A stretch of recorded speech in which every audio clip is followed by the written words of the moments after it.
Muitas vezes nós temos a ilusão de que amar uma pessoa é você agradá-la o tempo todo. Não. Na verdade, a gente só firma no amor que a gente sente a partir do momento que a gente tem o poder de desagradar também, né? Que você já tem a segurança de desagradar. Engraçado, pode observar, pessoas muito carentes têm uma dificuldade imensa de desagradar, porque ela quer manter o outro sempre gostando dela. E manter o outro gostando da gente não é garantia de nada, né? Não garante absolutamente nada. Às vezes a gente encontra pessoas que precisam justamente se encorajar, se energizar, digamos assim, né? Para poder dizer não às pessoas, justamente para elas começarem a viver com qualidade. Porque a carência nos faz reféns de nós mesmos. Eu tenho medo do outro não me aceitar, então eu vivo para agradar. É engraçado por isso que o contexto da profecia requer muita coragem daquele que é profeta. Porque senão o profeta ele vai se camuflando, né, de acordo com a situação, e ele nunca vai ter a coragem de dizer a verdade, porque ele tem medo do que os outros vão achar dele. Não. Nós precisamos ter coragem profética até nos relacionamentos que nós estabelecemos. E, gente, às vezes nós encontramos filhos que mandam nos pais. Esta ordem não pode ser invertida, minha gente. Uma criança de 5, 6 anos, ela não está madura para as decisões. Ela precisa ter uma voz que venha de cima. É interessante que na ética a gente tem 2 modelos de ética, né? A ética da autonomia e a ética da heteronomia. O que é a ética da autonomia? É quando eu comando as minhas regras. Eu já tenho domínio sobre os meus valores, eu já tenho uma autonomia para decidir. A heteronomia é quando a regra vem de fora, eu preciso escutar o que o outro está dizendo, o que ele me aconselha, para que eu possa agir. A gente precisa se equilibrar também nas duas. Eu não posso ter a minha ética pessoal e viver a partir dela somente, como eu também não posso viver somente do que os outros me mandam fazer. A maturidade consiste em nós vivermos o equilíbrio dessas duas éticas. Eu tenho autonomia, mas também tenho espaço para a heteronomia. Isso é, eu escuto o que o outro também tem a me dizer. Eu sou capaz de respeitar a regra do outro também. É uma regra que vem de fora, que para mim tem valor também. Veja bem que a educação ela passa o tempo todo. Uma criança de 5, 6 anos, ela ainda não tem autonomia para decidir muita coisa. Ela já tem, é claro, ela se exerce em pequenas autonomias. Ela escolhe o brinquedo que ela quer brincar, ela escolhe isso. Coisas que você sabe que o seu filho precisa saber escolher, deixe que ele escolha. É até bonitinho, né? Ver a criança tomando gosto pelas cores. Eu me lembro que era uma tristeza lá em casa. O meu pai mandava cortar o cabelo de todo mundo igual. E era uma tristeza que tinha um corte chamado meia cabeleira. Já ouviu falar nisso? Era uma das coisas mais feias que podia existir na vida, né? Que era tudo suruca aqui, ó. E aí ficava só aquele topete, assim. Meia cabeleira. Parecia o corte do exército, né? E eu já era meio assim, enjoadinho desde pequenininho, né? Quando via o meu cabelo dos meus irmãos daquele jeito, eu já me ficava ameaçado. E eu consegui convencer o meu pai a deixar o meu cabelo do jeito que era. Eu até tenho umas fotos assim, eu tinha um cabelinho de cuia. Horroroso também, mas eu gostava, né? Parecia que tinha colocado uma cuia na minha cabeça e feito aquele negócio assim. É igual o cabelo do Maurinho, filho do Eros.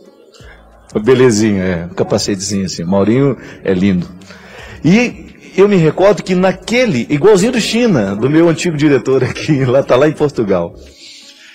Quando eu fiz essa experiência de convencer o meu pai a deixar o meu cabelo como eu queria, eu me recordo que eu me senti, né, valorizado. Pode ter certeza que naquele momento o meu processo de autonomia começou a se fortalecer dentro de mim. Diferente de uma criança que é mandada o tempo todo. Há crianças que não têm o direito de escolher a cor que gosta. Também eu me lembro que tinha sobretudo os gêmeos, né? É uma coisa mais triste que tem, aqueles gêmeos vestidos iguais, né? A gente saía, tinha uns amiguinhos gêmeos, aquilo despersonaliza, né? Porque fica tudo igual, né? E é uma das coisas que pode ofender dois irmãos gêmeos, é isso, né? Nossa, você tudo igual, né? Não somos iguais. Gente, são pessoas diferentes. Mas a gente tinha mania de vestir tudo igualzinho, aquela coisa. Pode observar que depois, quando vai entrando no processo da autonomia, a própria criança rejeita, não quer mais a roupa que a mãe escolhe.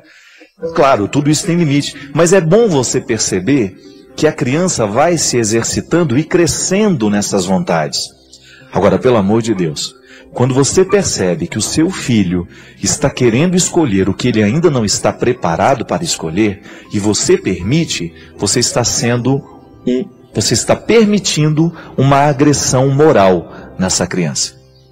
Porque uma coisa é a gente agredir o nosso filho com o nosso tapa, né? Isso todo mundo vê, isso dá até cadeia. Outra coisa é você agredir o seu filho do ponto de vista moral. Como é que eu agrido o meu filho do ponto de vista moral? Quando eu, por exemplo, estabeleço uma discussão de adultos na frente de criança. Quando eu trato de assuntos que fazem parte do contexto da vida adulta, diante de uma criança, eu estou agredindo do ponto de vista moral. Então veja bem que a agressão, ela atinge a alma, ela atinge o espírito, ela atinge a vontade. Não é só o corpo que é agredido. E hoje, minha gente, é impressionante o quanto cresce a violência física e a violência moral com as nossas crianças. Quando você percebe que a vida está deixando de ser infantil. As crianças estão deixando de ser infantis. E eu tenho uma implicância de criança adulta, sabe aquela criança que quer participar de conversa de adulto? Eu não gosto disso não. E tem gente que acha bonitinho, né? Eu não acho bonitinho.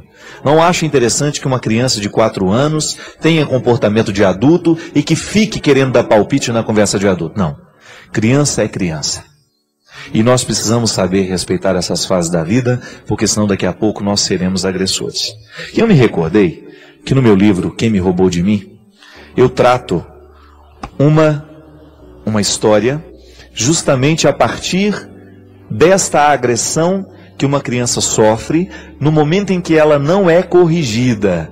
Porque depois ela volta com uma agressividade para os pais e os pais não sabem mais o que fazer. Uma outra história, uma outra mulher, que eu já tinha falado de uma outra história aqui.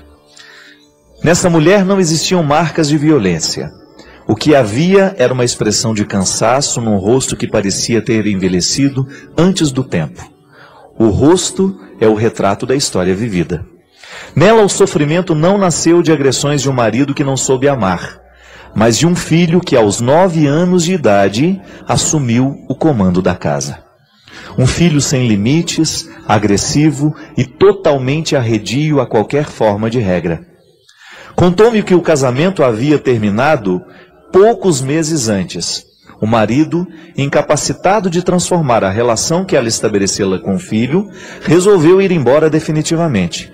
Deixou de ser marido, mas deixou também de ser pai. Ela disse que não fez muito esforço para que o marido ficasse. Ela alimentava a ilusão de que com sua ausência, o filho pudesse se tornar mais dócil, mas isso não aconteceu. Contou-me também que o marido não teve muita influência na educação do menino.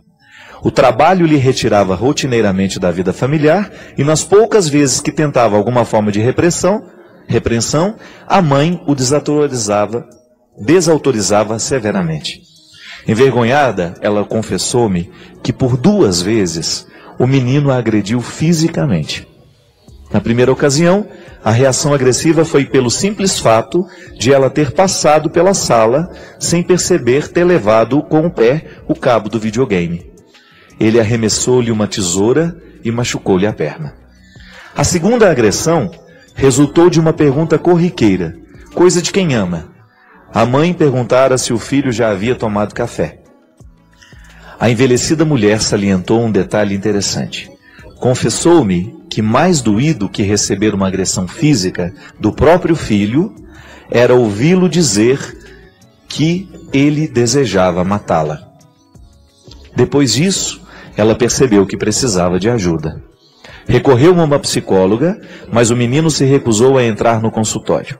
A psicóloga a alertava para a necessidade de retomar a autoridade sobre a criança, mas ela não soube nem tentar. A vida não estava fácil. Estava sendo refém do seu amor. Reconheceu que errou por amar de um jeito errado. Não, ela não queria errar. Queria apenas livrar o seu menino da infância triste que ela vivera ao lado de um pai agressor. No ímpeto de fazer-lhe bem, acabou por alimentar no filho uma personalidade sem controle e monstruosa. Admitiu temê-lo. Reconheceu que escolhe as palavras para falar com ele porque tem medo da sua reação. A relação está invertida. O filho assumiu o controle da mãe. Ele tem acesso ao seu medo, sabe que é soberano porque reconhece a fragilidade da mulher que não quer errar. Não querer errar é uma fragilidade terrível. O medo do erro nos neutraliza as forças e não nos permite ir além do nosso pequeno mundo. Você já deve ter visto muitas histórias assim. Crianças que têm, parece um reizinho dentro de casa, né? Ele manda, ele desmanda, ele agride. Eu acho interessante, vocês já viram aquele programa da Super Nanny, né? A Super Nanny é durona, né? Ela não dá moleza, não. E uma das coisas que eu acho mais interessante na pedagogia dela é que toda vez que a criança faz alguma coisa errada, ela tem que ir para um cantinho da casa, não é? Um banquinho, onde ela vai sentar e pensar no que fez. Isso é muito interessante. Veja bem que não tem grito, não tem escândalo, mas a criança é levada a pensar sobre a sua atitude. Só que agora, minha gente, se eu pudesse entrar dentro da casa dos outros e dar palpite, eu não vou fazer isso, né? Já chega os problemas que eu tenho. Eu ia colocar o pai de castigo. Porque às vezes o erro vem muito, é do pai também. Vão sentar aí no banquinho vocês dois aí e vão pensar na atitude que vocês estão tendo com essas crianças. Então, já que a gente pode no programa de Direção Espiritual, quem sabe eu vou sentar você no banquinho agora. Você está aí ouvindo, eu acho que o padre tem razão, eu estou errando na educação do meu filho. Pensa sobre tudo aquilo que você está permitindo que o seu filho faça. Minha gente, a melhor forma de nós resolvermos os conflitos é a gente estabelecer diálogo. É a gente explicar o porquê dos nãos. Não é só dizer não. Você diz o não e dá o motivo do não. Não é não pelo não. Há uma razão, há um motivo fundamentando a restrição. Nós não podemos pensar que um ser humano vai dar certo somente a partir de permissões. Você sabe muito bem que esta educação permissiva, ela não permite o amadurecimento das pessoas. A única coisa que ela permite é o sossego, né? Porque aí você dorme e está deixando tudo mesmo, você fica tranquila e as coisas vão acontecendo e você está fora da responsabilidade. Não é para ser assim. Definitivamente, ninguém lhe obrigou a colocar um filho no mundo e a partir do momento que você o colocou, é responsabilidade sua comandar o processo. Comandar este processo é o absolutamente necessário para que você tenha condições de pelo menos deitar a sua cabeça no travesseiro e dormir tranquilo. Porque é esse comando que você precisa fazer, é esta rédea que você precisa ter na mão que vai lhe dar tranquilidade. E diga sim, e diga não. Equilibre-se o tempo todo nessas duas possibilidades. Porque a educação dos nossos filhos, dos nossos colégios também é a mesma coisa. Dentro dos nossos colégios, dentro dos nossos ambientes de trabalho, somente no momento em que nós equilibramos o sim e o não.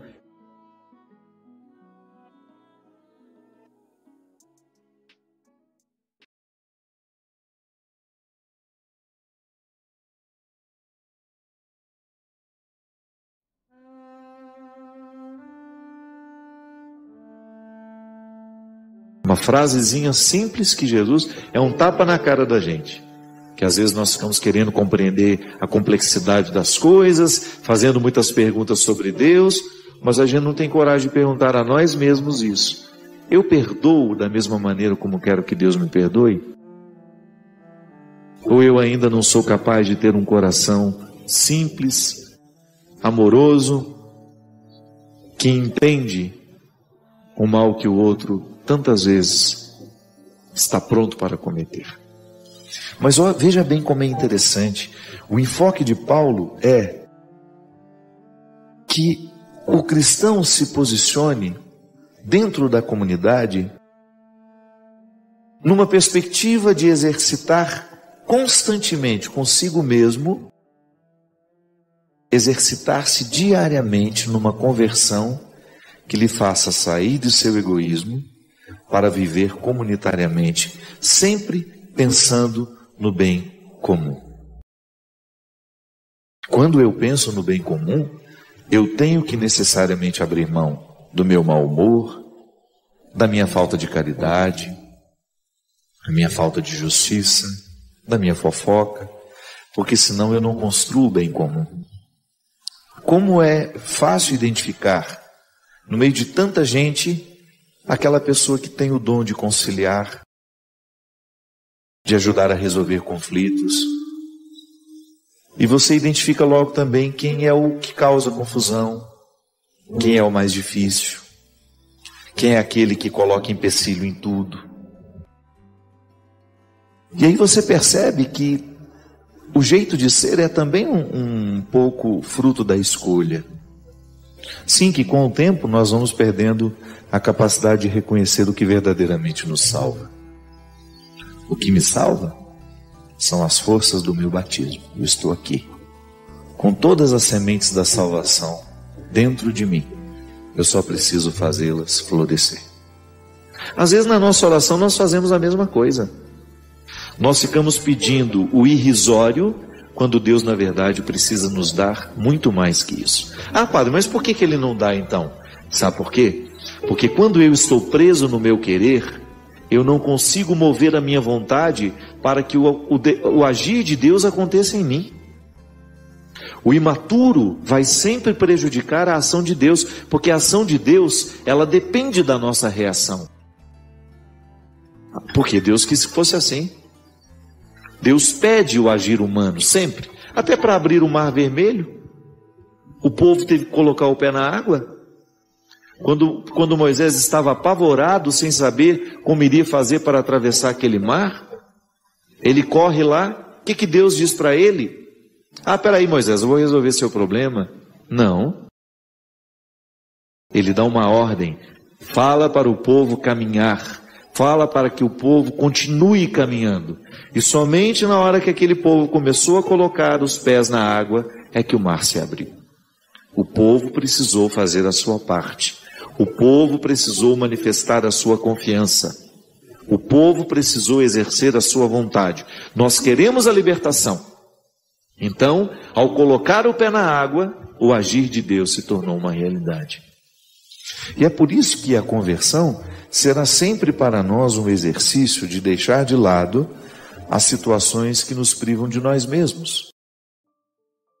Porque só quem está na conquista diária de si mesmo vai saber oferecer-se a alguém.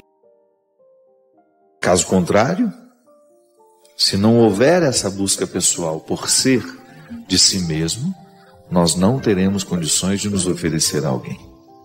E nós não saberemos entender essa liberdade cristã.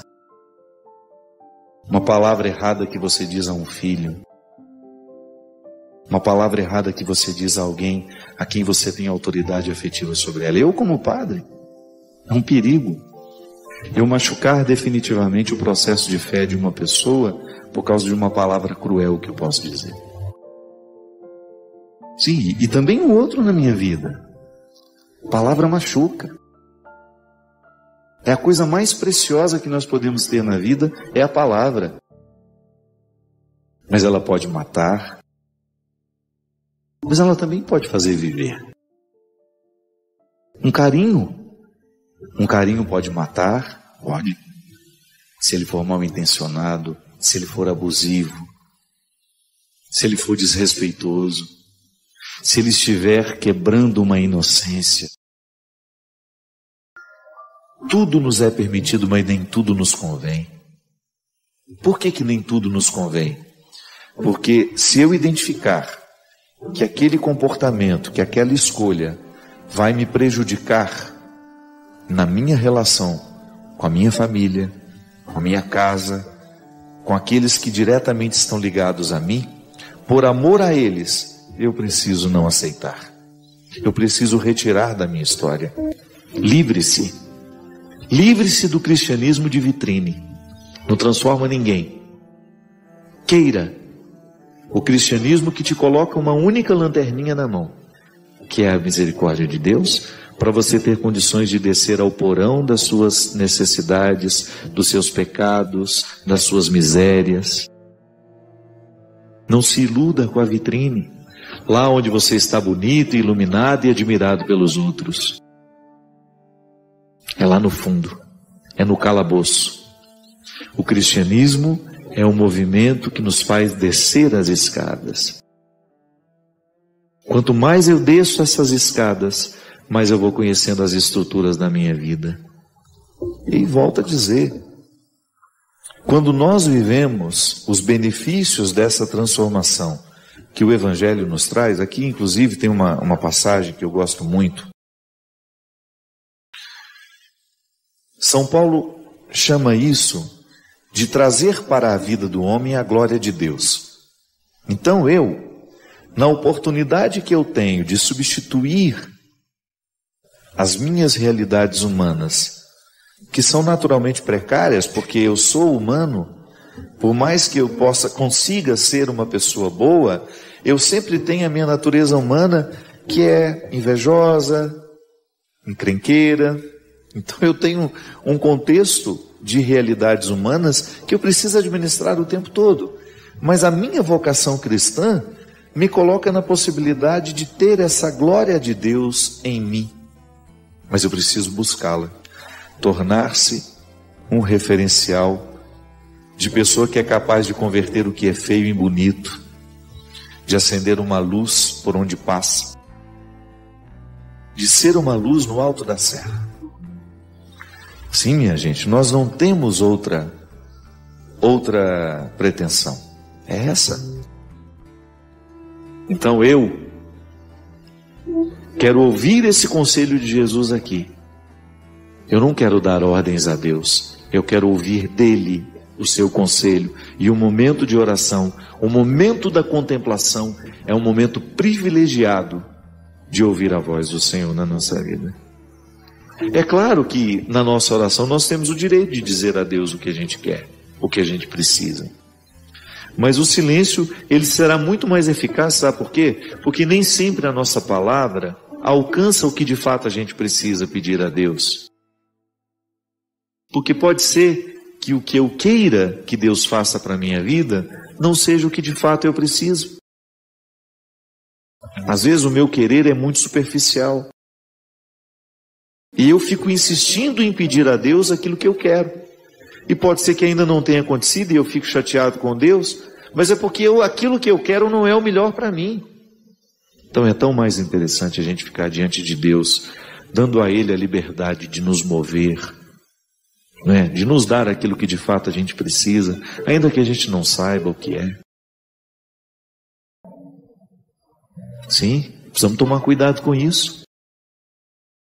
Precisamos ter muito cuidado para que a nossa oração não seja uma manifestação espetaculosa das nossas vaidades.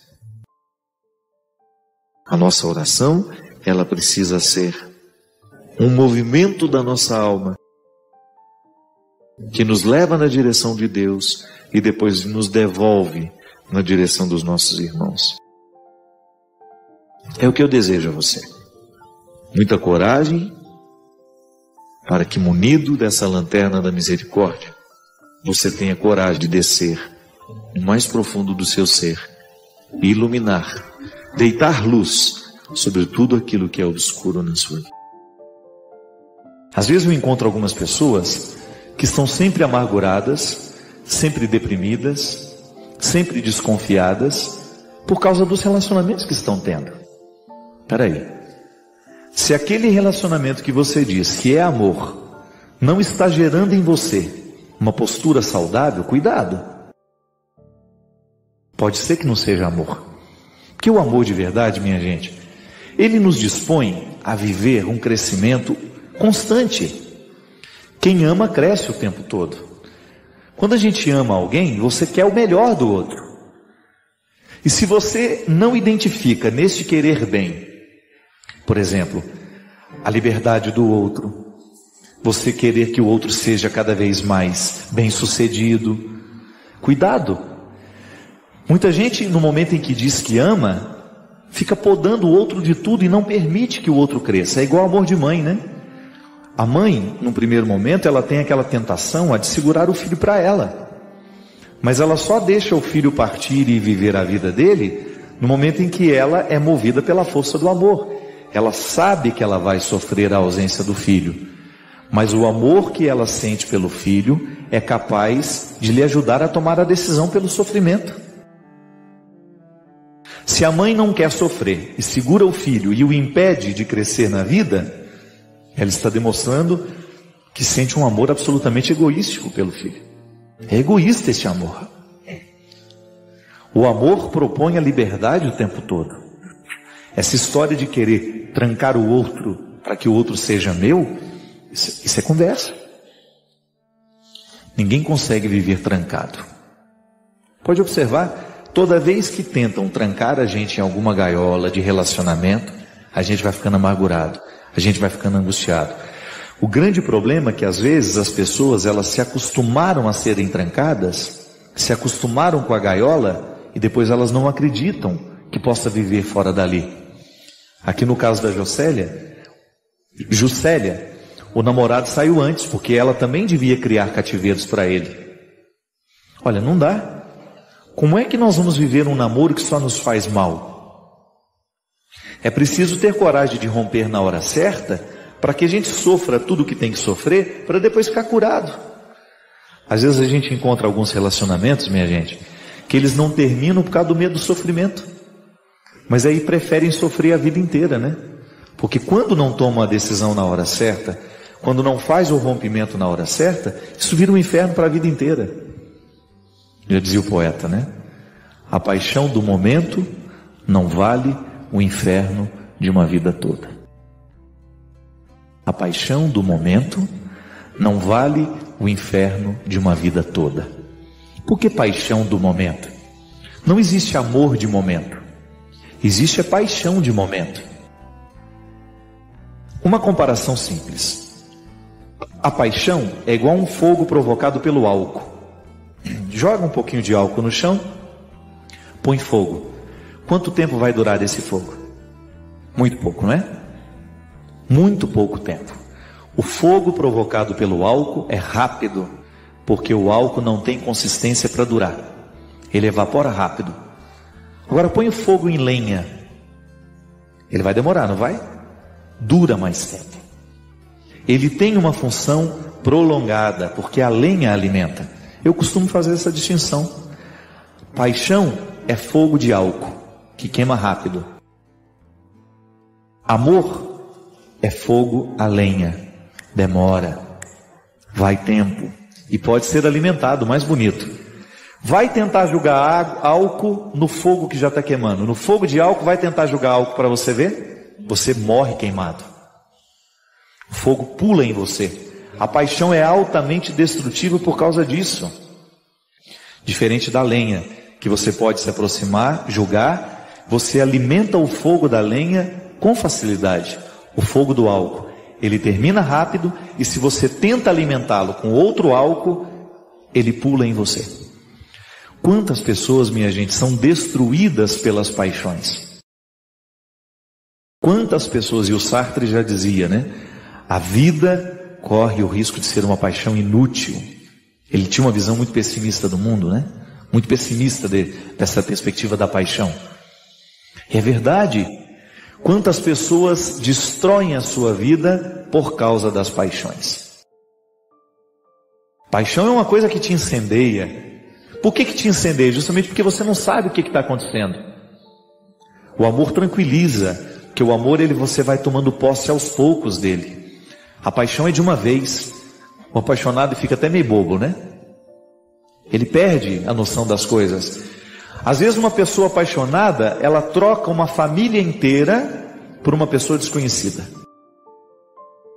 A pessoa acabou de chegar, ela é capaz de achar que todo mundo na casa dela, ninguém presta, só porque o apaixonadinho chegou agora.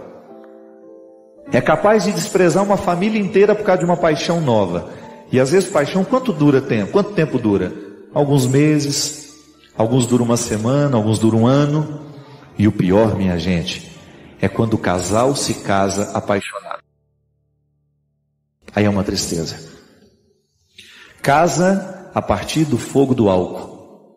Sabe, nossa, é o homem da minha vida, é a mulher da minha vida. Aí, esse homem, essa mulher de uma vida, durou um tempo. Aí olha para a cara dela, vixe, meu Deus do céu, acabou o fogo, não tem mais jeito de alimentar. O que eu faço com isso agora? Não posso jogar fora, né? Como é que joga uma pessoa fora? O problema é que joga. Os alimentos temporários, né? As paixões temporárias. Juscelia, ainda bem, minha filha, que você saiu a tempo do cativeiro.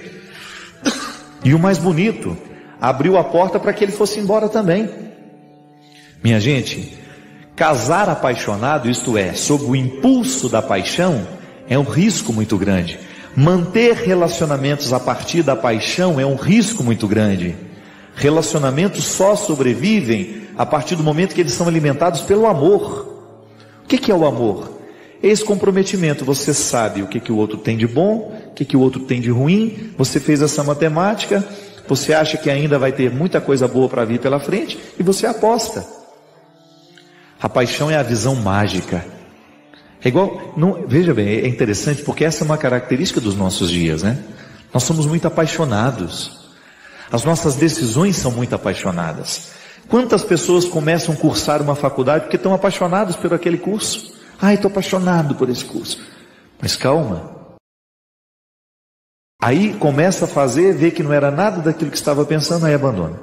Há pessoas que você encontra já cursaram 3, 4 faculdades e não terminaram nenhuma, porque justamente não conseguem passar da paixão para o amor. O interessante é a gente fazer esse processo. Da minha paixão eu passo para o estado do amor. É igual pela minha profissão, pela minha causa.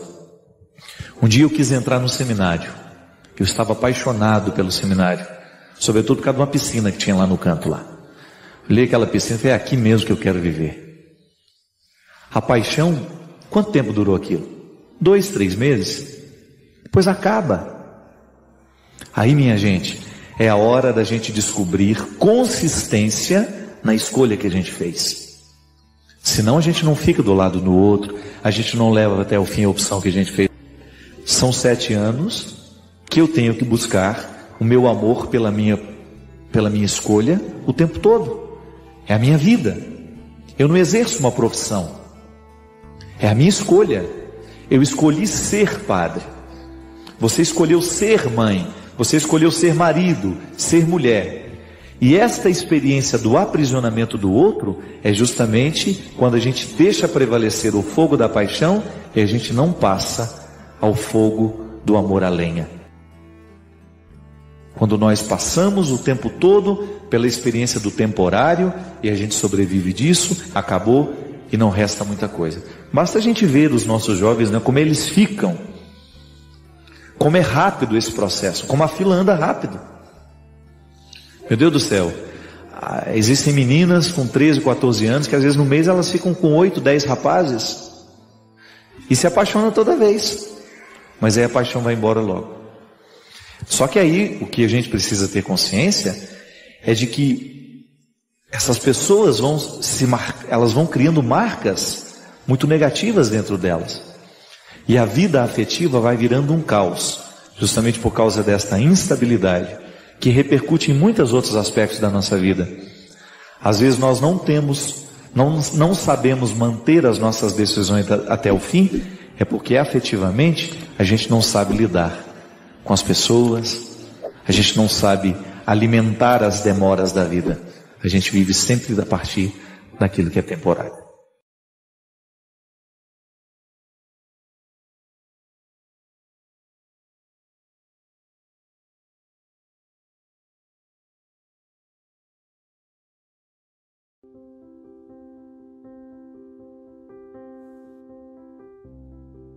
Eu me lembro daquela cena do filme Titanic, quando aquelas mulheres estavam no barco, no bote, que era para ter muito mais pessoas, e elas escolheram ir logo no início, e largando as pessoas para trás, porque elas estavam com medo de que aquele bote ficasse cheio.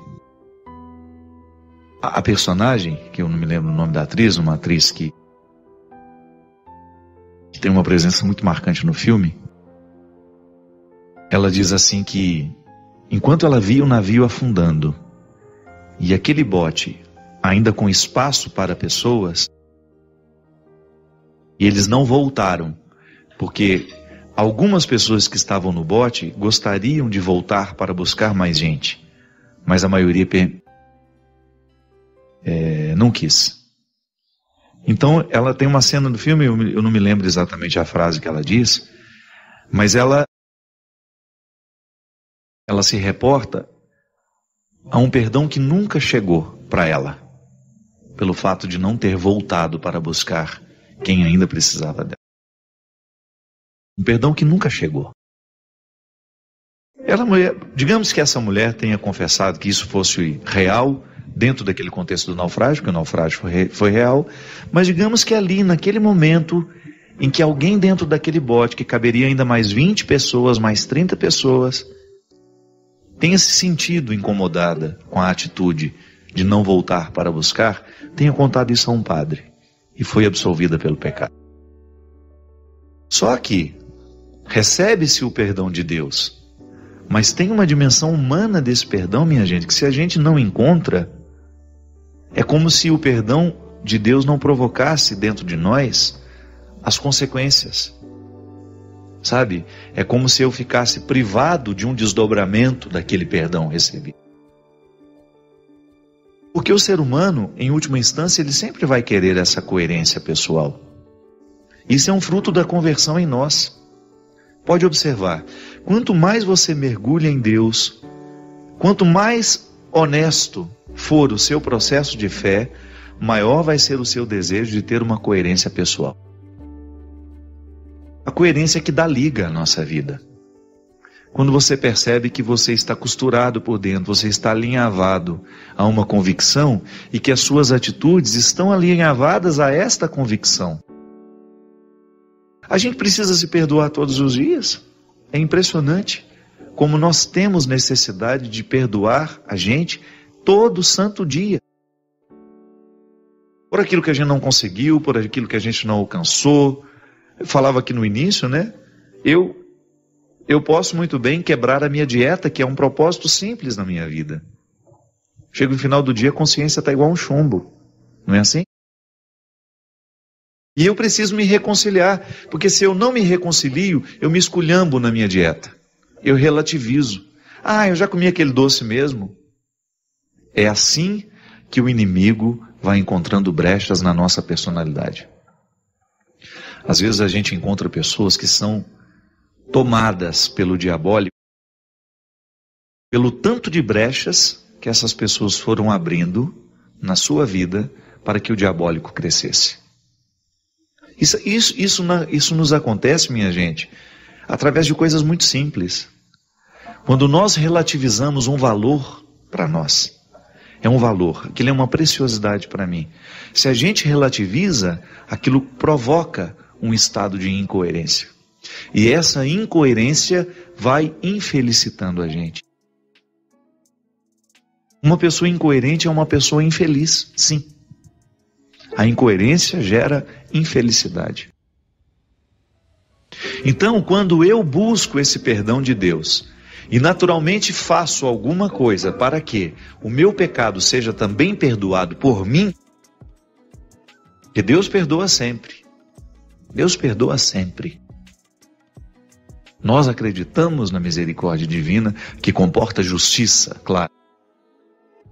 Mas essa misericórdia não é negada a ninguém. Não há pecado nessa vida que não possa ser perdoado, desde que o coração humano esteja disposto ao recomeço. Que Deus não pode fazer a obra sozinho. E é por isso que o sacramento da penitência tem o poder de transformar uma vida quando levado a sério. Quando você conta ao Padre os seus pecados, os seus erros, você recebe dele a absolvição. E quando você sai dali com o desejo de reconciliar-se consigo e com os outros, A experiência está completa. Ela abrangeu todas as dimensões da sua vida. Se ficou apenas na dimensão transcendental, se é só vértice, se é só eu e Deus, se faltou a linha do horizonte, eu, comigo, com os meus irmãos, com as pessoas que participam da minha vida, é bem provável que você se sinta incoerente. Então, minha filha, esse perdão recebido há 10 anos, se ele não desenvolveu em você uma reconciliação pessoal com seu erro, Deus até já te absolveu pelo mistério do sacramento. Mas você ainda não viveu a graça dessa absolvição. Porque uma coisa é a gente ser absolvido, outra coisa é a gente experimentar a graça que naquele momento nós recebemos. Deus me perdoa, eu recebo a graça. Mas agora, experimentar a graça na minha vida é outra coisa. Que Deus não nos trata com imaturidade. Sempre vai ficar uma tarefa a ser realizada. É tão interessante a gente perceber isso, que a salvação de Deus é gratuita, mas tem sempre uma tarefa que nós precisamos executar. É a dimensão mais positiva do processo religioso em nós. Quando você percebe que a sua experiência mística lhe compromete historicamente, que lhe coloca na necessidade de tomar decisões, de tomar uma atitude. Porque senão essa conversão não pode nos transformar, de fato. Essa conversão não. Essa religião não poderá nos transformar de fato se não houver um desdobramento histórico daquilo que nós recebemos misticamente. Mas é um contexto muito amplo, né? O perdão será sempre um desafio para todos nós, porque não é uma mágica. A gente receber o perdão de Deus requer de nós uma atitude e nem sempre nós estamos dispostos a essa atitude. A gente quer sair lá do confessionário com tudo pronto, né? Não é assim não. Deus não vai nos tratar de maneira imatura. Infeliz daquele que quer pautar a sua experiência religiosa no modelo imaturo de relacionamento. Se a mãe não pode fazer isso com o filho, imagina se Deus vai fazer isso com a gente. Me lembro que minha mãe nos educou assim. Se a gente aparecia lá em casa com uma coisa que não era nossa, não adiantava explicar que ganhou, que foi isso, foi aquilo. Ela fazia lá e passava vergonha na gente. Quero ver se ganhou mesmo. Aí no meio do caminho, não ganhei muito não achei. Até você confessar que você roubou. Estava lá no quintal do outro, eu peguei para mim. Então você não ganhou, então você vai lá devolver. Ela fez isso com meu irmão uma vez, me lembro direitinho. Ela conta a história, porque eu ainda não tinha nem nascido. Meu irmão apareceu lá com um carrinho que não era dele. Ela perguntou, onde você arrumou esse carrinho? Ah, eu ganhei de fulano de tal. É mesmo? É. Então vamos lá perguntar por que ele te deu. Aí ficou apavorado na hora, mas aí aceitou ir. Aí no meio do caminho começou a chorar. Não, na verdade eu não ganhei não, eu peguei lá para brincar um pouco, sem a presença do proprietário. É assim, imagina, se a mãe da gente nos dá essa oportunidade de crescer através de um erro cometido, que aquilo ali fica registrado, minha gente. Um menino de 6, 7 anos, tem uma mãe que vai lá no momento em que ele faz alguma coisa errada e não passa a mão na cabeça, você começa a ser homem desde cedo. Senão a gente vira um verme na vida. Se a gente não tem alguém para nos colocar esse limite, a gente vira um verme. É impressionante como a gente desgringola com muita facilidade. O ser humano tem uma facilidade muito grande a ser safado. E a gente precisa colocar essa safadeza dentro de um contexto de controle. Para isso nós somos educados. Então Deus não vai fazer isso conosco. Errou? Assuma as consequências do seu erro.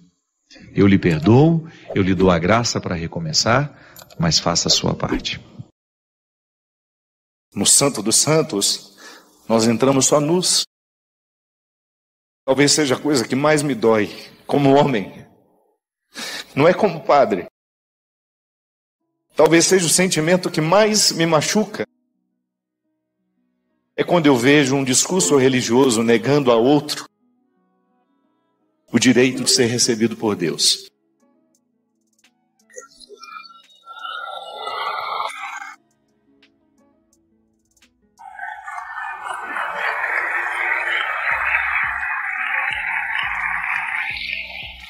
Porque eu olho para aquele que me traz aqui. Eu fiquei padre por causa de Jesus. O que me faz ser cristão, graças a Deus, é Jesus. É olhar para o seu jeito de viver, para o seu jeito de pensar e descobrir que faz sentido para mim. Faz sentido para mim. Se hoje eu deixasse de ser padre, se eu fosse expulso, eu continuaria cristão. E eu não mudaria uma palavra do que eu tenho dito. Porque faz sentido. E para mim o especial é perceber que o sentido que eu percebo dentro de mim está alinhavado pelas Escrituras. Jesus não dispensou ninguém que fosse honesto, minha gente. O único que foi com uma resposta um pouco estranha foi aquele menino que trouxe um monte de diploma para ele. Que o Evangelho chama de jovem rico. Que riquezas eram essas?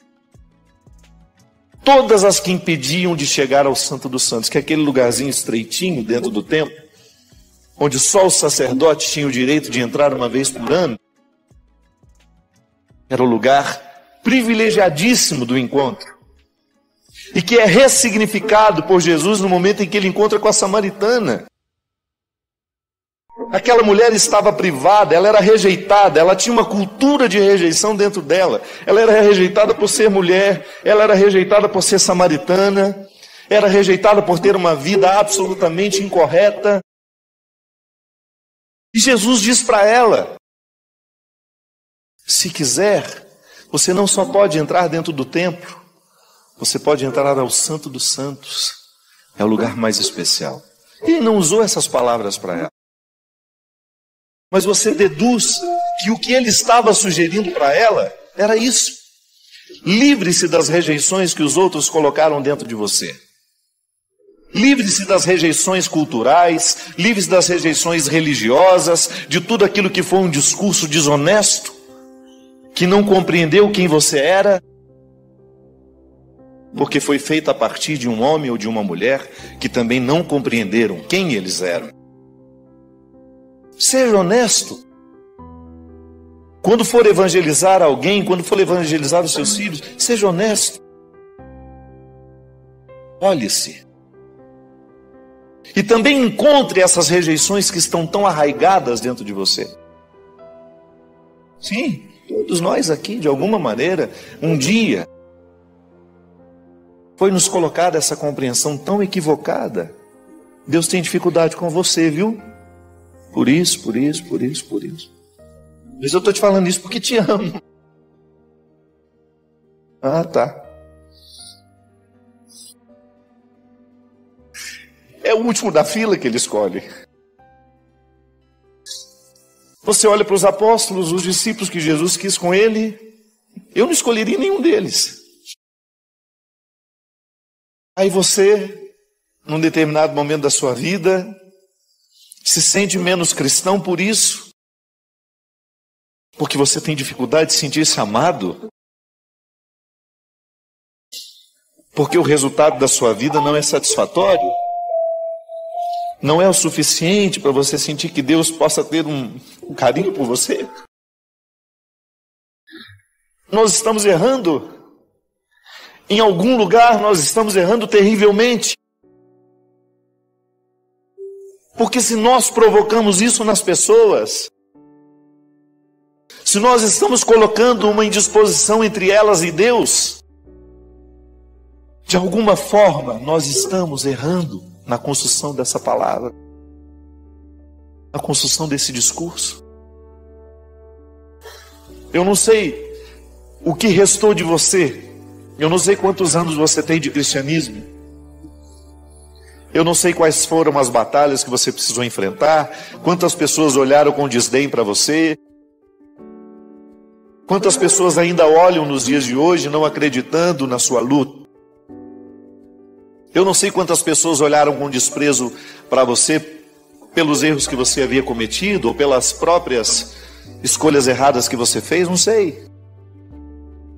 O que eu sei é que se você não colocar essa rejeição sob comando, você ficará privado de saber o quanto Deus ama você. Ele troca reinos. A palavra diz isso. Troca reinos. Dispensa toda e qualquer riqueza para ficar com você. Eu não tenho direito de mudar uma linha desse evangelho. Então, se eu estou errado, eu prefiro errar ao lado dos que hoje são rejeitados. Se eu estou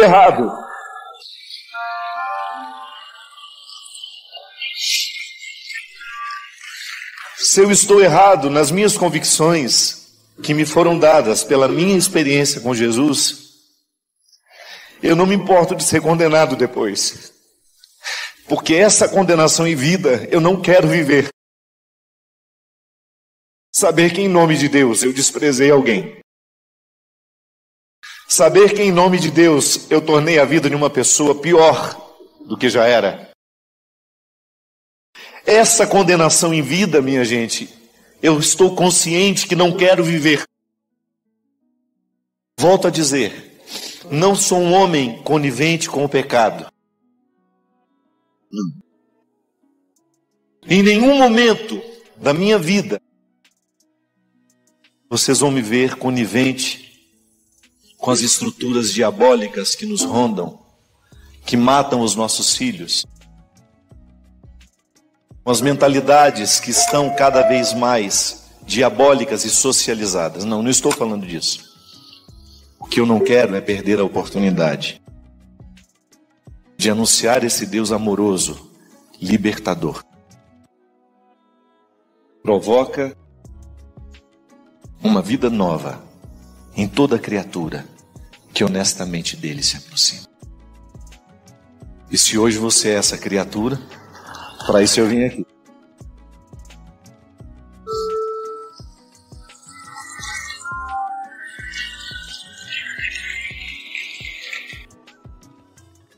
Você pode ter certeza, eu sou um homem de muitos erros, de muitos defeitos, mas eu não perco de vista o amor que Deus tem por mim. Não estou acomodado nos meus pecados e nem tampouco quero me acomodar neles. Já cometi muitos, mas eu não rejeito nada do que eu fiz nessa vida.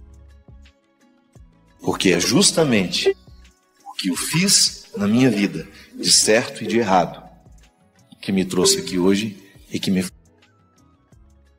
Para isso você faz direção espiritual, para isso você reza. Para eu encontrar os que estão querendo o mesmo que eu. Eu quero essa melhor versão, gente. Eu não quero morrer sem o download de tudo que eu posso. Sabe, quando eu sei que Deus colocou dentro de mim um ser humano tão bonito, eu quero fazer ele vir para fora. Ontem, quando o professor falava, meu Deus, como nós somos ignorantes, né? Vocês não sentiu vontade de estudar ontem, não? Eu senti. Se tivesse uma faculdade aberta, eu ia lá me matricular para o vestibular. Conversando com o Everson, meu irmão, meu amigo, que está a vida inteira já do meu lado. Ele falou para mim, padre, me senti um analfabeto. Eu fui 2, Everson. É tão bom a gente ver uma pessoa sábia, um conhecimento, articulando tudo aquilo que a cultura lhe deu. E olha que ele ainda não é a melhor versão. Daqui 10 anos esse homem vai estar mais brilhante ainda, mais brilhante, mais brilhante. O apóstolo Paulo foi assim. Aquela versão quando caiu do cavalo, nossa, matava a gente. mandava matar a gente. Olha a última versão de Paulo, é essa que nos chega.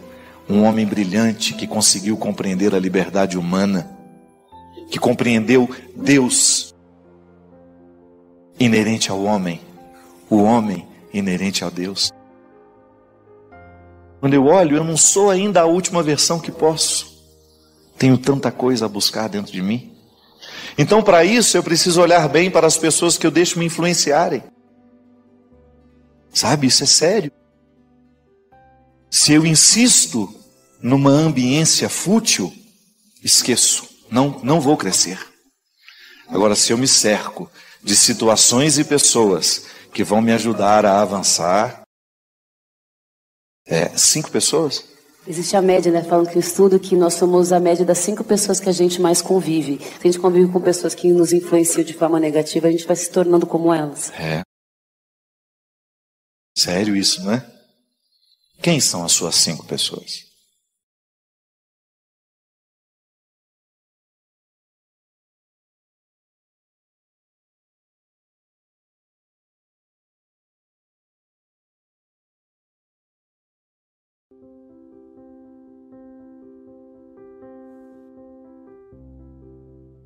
Padre Fábio, são 2 passagens evangélicas. Sou leitor assíduo da Bíblia. E a primeira pergunta que faço: Jesus realmente teve irmãos? Se ele não os teve, quem são as pessoas às quais as Escrituras se reportam como sendo seus irmãos? A segunda é: o apóstolo Paulo de fato caiu do cavalo? Ou apenas trata-se de uma expressão em sentido figurado? Vamos primeiro à pergunta, né? Quando a senhora pergunta se Jesus teve irmãos, se não teve, quem são aquelas pessoas que estavam ali? Isso é uma questão de linguagem. Lá na faculdade a gente aprendeu, dona Anistéia, que essa língua em que foi escrito o texto sagrado, ela é muito rica em verbos, mas é muito pobre em substantivo. Então, por isso que a palavra irmão, ela englobava tudo, englobava primos, parentes mais próximos. Então, o termo irmão na Bíblia não significa que seja um parentesco direto de sangue. Não, pode ser apenas um parente próximo de Jesus. Esta é a explicação que os exegetas dão. Então, a língua é pobre em substantivo e muito rica em verbo. Então, não havendo um substantivo para poder dizer muitas coisas, né, ou muito especificados, um para dizer tudo. Irmão é aquele que quer dizer primo, parente próximo, todos usados dentro do mesmo contexto. Quanto à queda do cavalo de São Paulo, a senhora tem razão em dizer, em trazer isso para a questão do sentido figurado. Porque para nós não é importante saber se Paulo caiu ou não do cavalo. Para nós importa o que sugere a cena. Foi justamente um momento em que tudo que ele cria, tudo aquilo que era a postura de vida, né, de Paulo, veio por terra. E a expressão dele cair do cavalo ou não, não importa. Tanto a senhora pode acreditar que foi uma queda concreta, foi uma queda real, como a senhora pode trabalhar a partir da hipótese de que isso é apenas para figurar um sentido maior. Na verdade, a Sagrada Escritura, ela precisa o tempo todo passar pela experiência de não ser compreendida ao pé da letra. Ela está sugerindo um contexto de mudança, aqui neste caso, na experiência de Paulo. Eu queria aproveitar para dar uma dica, posso? Claro. Uma vez, meditando sobre esta palavra, eu achei bom perguntar para Nosso Senhor sobre o significado desta palavra. E a dica justamente é essa. Quando você tiver dúvidas sobre a palavra de Deus, experimente rezar com ela e perguntar ao Espírito Santo, grande amigo de nossas almas, para nos esclarecer sobre aquilo que a gente está buscando encontrar na palavra de Deus. Porque eu me lembrei que quando eu fui rezar sobre esta famosa queda de São Paulo do cavalo, rezando, me reportando a Deus e procurando entender, o Espírito Santo me falou lá no coração: que não basta cair do cavalo. Que não era o mais importante cair do cavalo. Aí eu corri na palavra de Deus ali para ver um pouquinho o que aconteceu com Paulo depois. Que muitos de nós corremos o risco de pensar que bastou cair do cavalo e ali estava tudo resolvido. Não, Paulo perdeu visão, Paulo precisou passar um bom tempo para poder dar, e para poder ter possibilidades de não somente se recuperando, mas de dar uma resposta àquilo que tinha acontecido. Paulo precisou, na sua arrogância, deixar-se conduzir por um Ananias. Então eu entendi que não basta cair do cavalo. E quantos de nós ficamos na queda do cavalo, imaginando que ali já aconteceu tudo que tinha a acontecer com a gente ou com as outras pessoas. Mas a dica, na verdade, é essa. Sobre essas dúvidas da palavra de Deus, experimentemos transformar em oração. É preciso rezar com a palavra de Deus. Importantíssimo buscar que nós continuemos a nos perguntar sobre a palavra de Deus, mas rezar com ela. Quando a gente tem dúvida, seremos muito surpreendidos pela força viva que de fato a palavra de Deus é. E justamente, e o caráter figurado, né, das passagens, é ele que segura justamente a experiência mística. A experiência mística não sobrevive de discursos racionais. Pode observar. O discurso racional é apenas uma ponte para a experiência mística. Porque se você vai ler os místicos, você vai ver que eles dizem coisas que são bonitas, mas que nem sempre têm sentido. É engraçado isso. Quando a beleza, ela não carece de uma lógica. É bonito, pronto, acabou. É como a gente querer dar razão ao porquê da gente gostar de alguma coisa, né? Então a experiência mística com a palavra, e nisso já está o contexto da oração, ela desperta justamente daquilo que você não compreende, mas que ao mesmo tempo que causa um impacto em você. A palavra não é para ser dissecada, né? Ela não é um manual de receita, não. A palavra é viva, e por isso que ela sobrevive no tempo, pela carga mística que está condensada nas histórias que estão ali. Sempre digo, é o que sugere, é aquilo que se desdobra, é o que vem depois do texto. São as reticências, né? Não para na palavra, mas ela sugere uma postura. Porque essa reflexão sobre o sono, olha como ela abre os olhos da gente para compreender algumas coisas simples que às vezes a gente vai esquecendo. Quando você era pequeno, provavelmente tinha alguém que o colocava para dormir. Não era assim que funcionava? Com o passar dos anos, você ganhou a liberdade de escolher a hora de ir para a cama e cada vez mais decide dormir menos.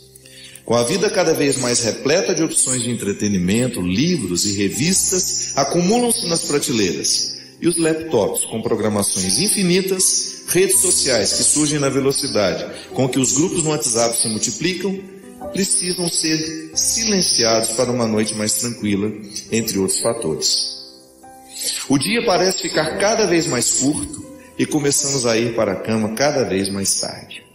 O fato é que, cada vez mais, decidimos dormir menos. Quando as horas do dia não são suficientes, as horas da noite são as que acabam sendo atacadas e reduzidas. E muitas vezes, mesmo conseguindo ir para a cama mais cedo, temos dificuldade de dormir. Aí, a reportagem continua, mas tudo ligado, todo esse texto, né, essa reflexão, ligada justamente, expondo a facilidade com que nós vamos nos acostumando com o mau hábito. Eu acho interessante, minha gente, que a proposta de Jesus, ela desencadeia naturalmente em nós a opção pelo que é saudável. O Evangelho é a opção pela vida saudável. Nós já tivemos aqui alguns momentos do nosso programa de direção espiritual a companhia da nossa querida doutora Gisela Savioli, que vinha nos falar justamente de como é religioso alimentar-se bem, de como é fundamental para a saúde espiritual os cuidados com a saúde do corpo. E eu particularmente penso que isso é tudo muito integrado. Eu não tenho como pensar um hábito saudável do ponto de vista espiritual religioso se eu não exercito no meu dia a dia os hábitos do corpo? Eu acho interessante que no início do cristianismo, ali nos primeiros séculos, nós temos um movimento daqueles cristãos que iam para o deserto. A vida monástica nasceu assim, você sabe, né?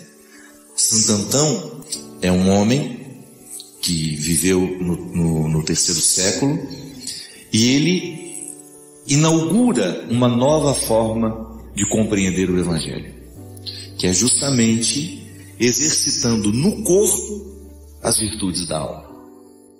E escreve sobre isso. Cria uma mística em torno da vida saudável. Isto é, corrigir no corpo, a partir do corpo, aquilo que nós ainda não temos saudável na nossa mente. Que a vida espiritual é justamente isso, né? A administração da vida mental. Porque a vida espiritual ela é processada nos pensamentos que a gente alimenta. É por isso que a gente precisa compreender. Eu, por exemplo, às vezes durmo mal porque eu levo um cesto de pensamentos ruins para a cama.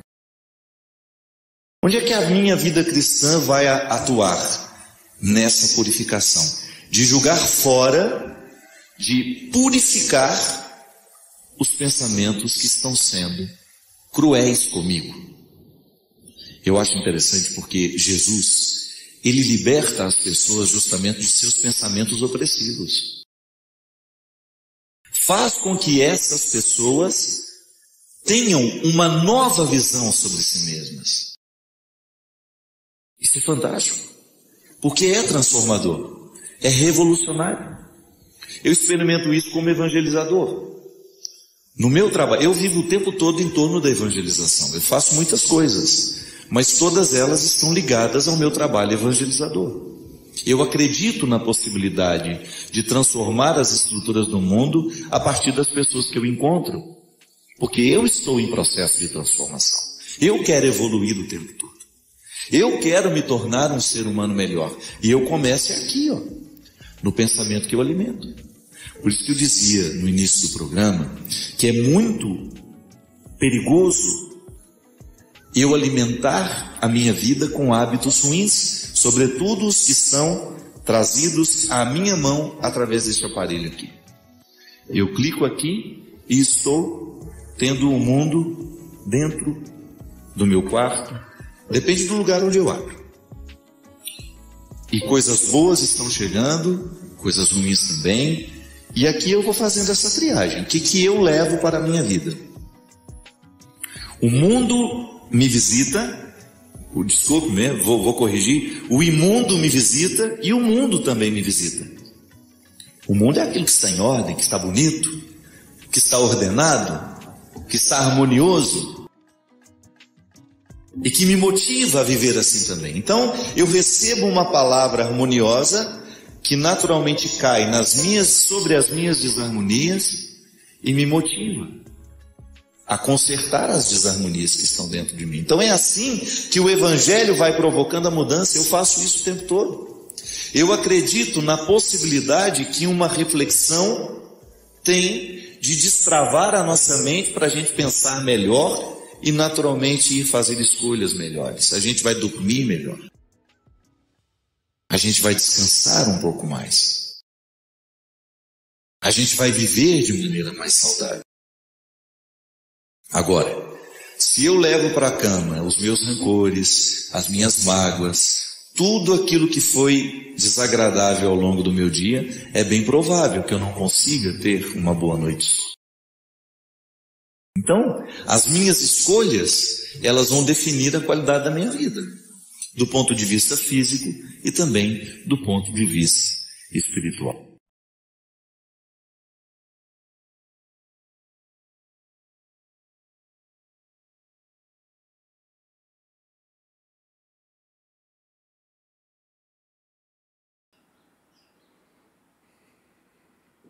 Você foi até o final.